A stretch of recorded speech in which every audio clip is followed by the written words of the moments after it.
So last quarter, we talked about pricing power and the ability that the company continues to have to increase costs. I'm curious how you're evaluating price hikes right now, and if there are any concerns here about consumers potentially pulling back if things go too far. Yeah, look, we're pretty fortunate with the pricing power that we have. I think we've talked about this in the past. Our brand is really strong. We stand out with the commitment to food, the culinary, the customization.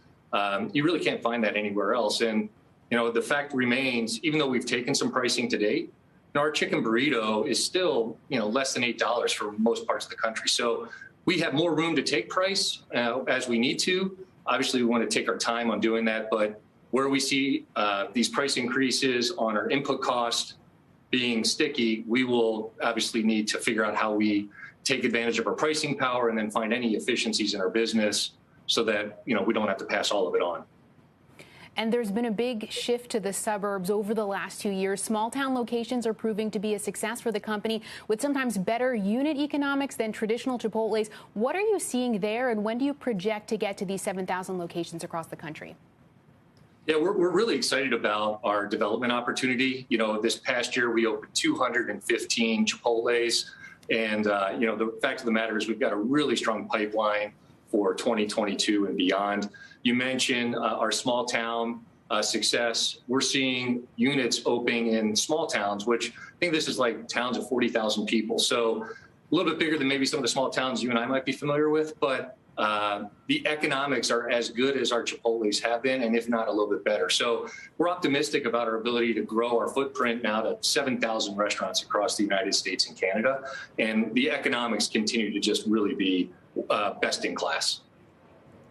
Brian, it's Sarah. I wanted to drill down on the pricing a little bit more. So how much have you passed on to the consumer? How much more is there to go? And at what point does the consumer say enough? I know you have a strong brand and you're able to do it, but just how much higher can this inflation story go? Yeah, look, obviously I hope the inflationary environment slows down, but where we are, if we were to take no more pricing in 2022, we'd have about a 6%, a little bit more than a 6% price increase. And we know if we need to take more pricing, we have room to do it. To date, we've seen no resistance from our customers.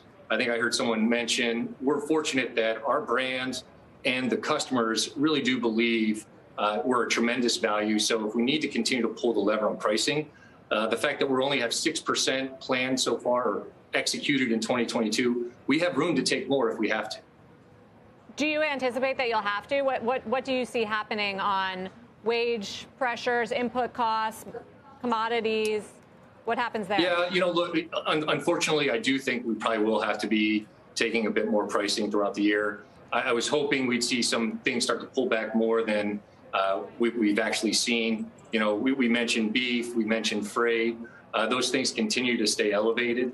And until we start to see some of these things pull back, we probably will have to continue to take some price. We're in a really good spot on labor. We are back to our staffing levels pre-COVID. And we've made a lot of great progress on that front. So we feel like we're in a good spot on wages.